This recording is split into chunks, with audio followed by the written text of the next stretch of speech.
Assalamualaikum warahmatullahi wabarakatuh. Alhamdulillahirabbil alamin. Salatu wassalamu ala asyrafil anbiya'i wal mursalin wa ala alihi wa sahbihi ajma'in. Allahumma alimna ma yanfa'una wanfa'na bima 'allamtana. Rabbana zidna ilma. Rabbi shrah li sadri wa yassir li amri wa hlul 'uqdatam min lisani yafqahu qawli. Yang dimuliakan tuan-tuan dan puan, sidang pendengar Rumah Ngaji Sirampai yang dirahmati Allah sekalian, alhamdulillah kita dapat bertemu lagi pada tengah hari ini, dan alhamdulillah kita dah sampai kepada ayat terakhir surah Ar-Rahman, iaitu ayat yang ke-78. A'udzubillahi minasyaitonirrajim. Tabarakasmu rabbika dzil jalali wal ikram. Suci nama Tuhanmu yang mempunyai kebesaran dan kemuliaan.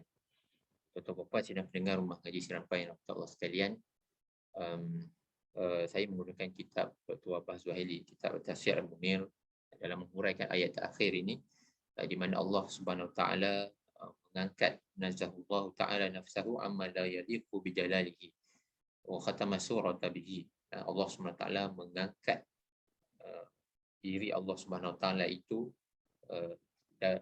ke atas daripada segala sesuatu yang tidak cocok ataupun tidak sesuai, tidak kena, dan memang tidak ada pun seperti kemuliaan Allah, ketinggian Allah Subhanahu Wa Taala. Dan Allah Subhanahu Wa Taala menutup surah ini dengan pujian kepada Allah Subhanahu Wa Taala. Dan Dr. Wahbah menyebut bahawa wa hadza li ta'limil ibadi bi anna kullama dzakara min ala'i wa ni'am min fadlihi wa rahmatihi wa anna man adalahu ta'zibul 'asin wa isabati ta'i'in. Allah Subhanahu Wa Taala nak memberitahu hamba-hambanya bahawa segala nikmat Allah Subhanahu Wa Taala ni yang Allah kurniakan di atas muka bumi ini, sama ada di langit dan di bumi, dan segala kejadian-kejadiannya, dan bahawa Allah Subhanahu Wa Taala akan mengazab orang yang berbuat, yang derhaka, yang berbuat maksiat kepada Allah Subhanahu Wa Taala, melanggar larangan Allah Subhanahu Wa Taala. Wa isabati ta'iin, Allah Subhanahu Wa Taala akan membalas kebaikan kepada mereka yang taat kepada Allah Subhanahu Wa Taala.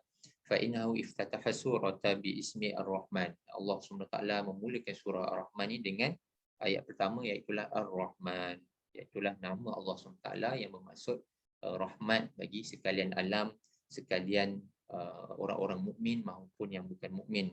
Allah Subhanahu Wa Taala memberikan nikmat. Dan kalau kita boleh tengok surah Ar-Rahman ini, tuan-tuan, dia seolah-olah bermula dengan Ar-Rahman, dan kalau terus kita pergi kepada ayat yang terakhir, tabarakasmu rabbika dzil jalali wal ikram ini, keseluruhan kandungan dalam surah Ar-Rahman ini dia merujuk kepada betapa Allah SWT itu maha pemurah, maha penyayang dalam sifat ataupun namanya sebagai Ar-Rahman, yang maha pemurah, yang melimpah-limpah rahmat Allah Subhanahu Wa Taala. Dan dia seolah-olah seluruh isi surah Ar-Rahman ini menyatakan tentang Ar-Rahman, tentang nama Ar-Rahman, sifat pemurah yang sangat-sangat pemurah Allah Subhanahu Wa Taala, di mana dalam bentuk fawasafahal insan wal jin, Allah Subhanahu Wa Taala menerangkan tentang kejadian manusia dan jin. Wa khalaqas samawati wal ard wa san'ihi, dan kejadian langit dan bumi dan segala apa yang ada di dalamnya. Wa annahu kulla yaumin wa fi sya'nin, bahawa Allah SWT in charge, Allah SWT tadbir semua perkara di bumi, di langit, setiap hari, setiap masa, setiap hamba-hamba, setiap makhluk-makhluk Allah SWT attend kepada urusan-urusan semuanya. Summa qala fi akhir surah, dan Allah SWT mengakhiri surah ini dengan pujian kepada ketinggian dan kemuliaan Allah Subhanahu Wa Taala. Ka'annahu yu'allimu ibadahu an hadza kullahu kharaja lakum min rahmati wa min rahmati khalaqakum wa khalaqat lakum as-samaa wal ard. Bahawa Allah Subhanahu Wa Taala memberitahu hamba-hambanya bahawa segala apa yang ada di muka bumi ini adalah daripada rahmat Allah Subhanahu Wa Taala. Jadi kalau kita nak faham Ar-Rahman tu, kita boleh baca surah Ar-Rahman ni, dan daripada ayat yang awal sampai yang akhir, di mana Allah SWT menyenaraikan tentang kejadian-kejadian alam ni sebagai manfaat kepada kita. Kemudian Allah SWT menerangkan tentang hari kiamat di mana kita akan dihisab. Kemudian Allah SWT menyifatkan tentang neraka, dan Allah SWT menyifatkan dua tingkatan syurga yang pertama dan kemudian dua tingkatan syurga yang kedua. Jadi semua itu menunjukkan sifat Rahman Allah SWT, bahawa Allah SWT menciptakan banyak sekali perkara untuk kita manfaatkan, dan akhirnya apa yang kita buat di muka bumi ini kita akan bertanggungjawab kepadanya, bahawa kita ada arah sama ada ke syurga di mana ada dua tingkatan ataupun ke neraka atas apa yang kita perbuat di atas muka bumi ini, dalam pada kita mengguna pakai memanfaatkan nikmat-nikmat Allah Subhanahu Wa Taala.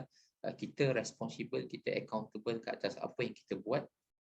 Jadi itu menunjukkan sifat Rahman Allah. Allah bagi kita pilihan, Allah bagi kita kehidupan, Allah bagi kita akal fikiran untuk kita bertindak, yang kita buat keputusan, kita berfikir berpandukan wahyu, kita buat pilihan di antara perkara yang baik dengan perkara yang buruk, membezakan antara yang ma'ruf dengan maksiat. Allah telah menggunakan kita dengan panduan, dengan akal fikiran untuk kita berhati-hati, bertakwa, berhati-hati dalam kita membuat keputusan, melakukan aktiviti-aktiviti seharian kita, di mana itulah yang menunjukkan Rahman, sifat Rahman Allah SWT dalam Allah memberikan kita satu life yang mana kita boleh pilih sendiri, dan dengan panduan yang ada dan reward yang diberikan,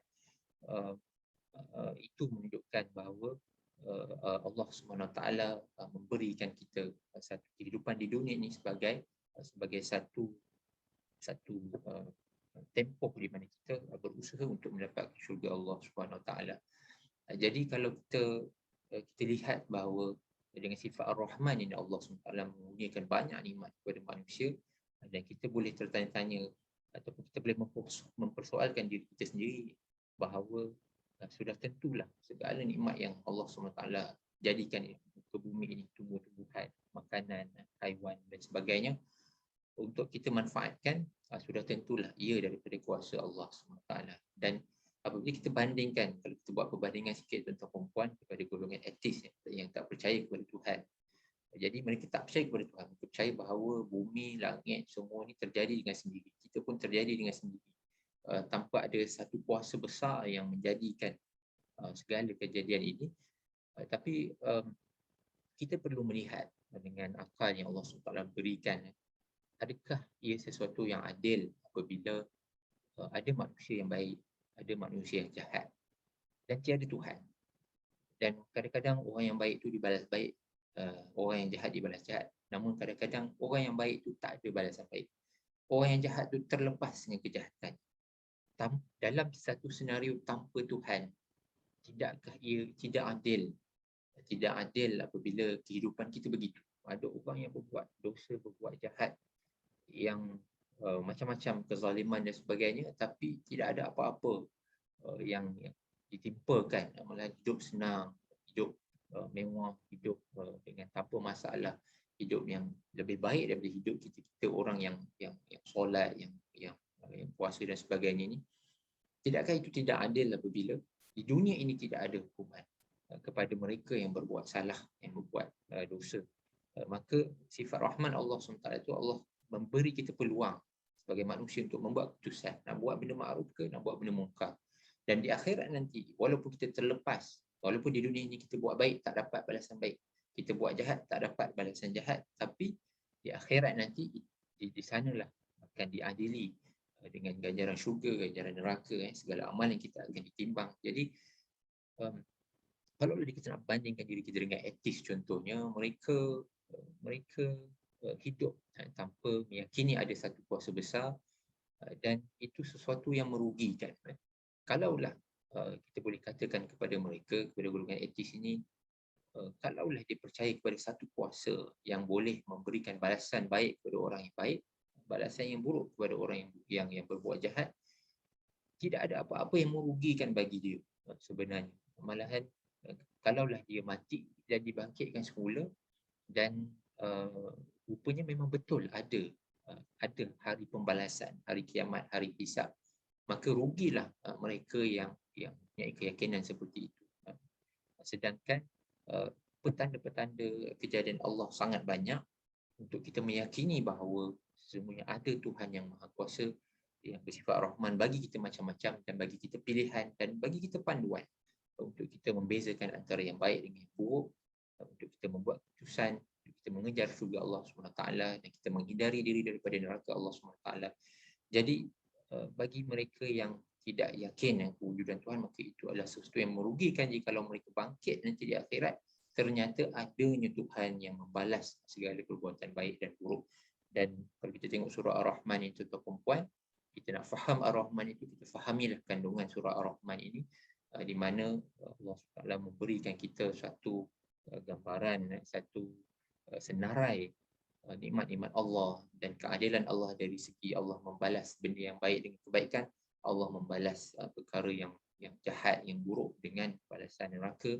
Maka itu adalah satu sifat keadilan yang sangat penting yang kita manusia kita fahami bahawa kita hidup di dunia ini sebagai satu ujian untuk kita membuat pilihan. Memang ada orang yang bertanya, kenapa Allah SWT tak jadikan semua orang di atas bumi ini semua beriman kepada Allah, kan senang cerita. Namun itu bukanlah tujuan kita diciptakan, dan malahan ia agak similar dengan sifat malaikat, di mana malaikat ni memang sifatnya begitu. Memang semuanya beriman dan semuanya taat kepada Allah SWT. Jadi kalau kita itu pun begitu, jadi what's the point Allah ciptakan manusia? Allah ciptakan manusia sebab Allah bagi akal, Allah bagi nafsu untuk kita bertindak dan kita menilai panduan Allah SWT. Kita melihat sekalian alam ini sebagai bukti-bukti kekuasaan Allah dan untuk kita bertindak dengan sepatutnya berdasarkan panduan yang Allah SWT bagi.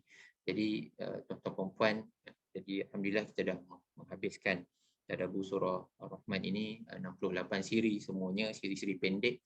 Saya buat pendek-pendek begini tuan-tuan puan supaya kita senang dengar dan kita tak perlu spend banyak masa untuk kita dengar setiap sesi itu. InsyaAllah kita akan sambung dengan surah yang seterusnya, nantikan dalam sesi yang akan datang. InsyaAllah masih lagi konsep yang sama.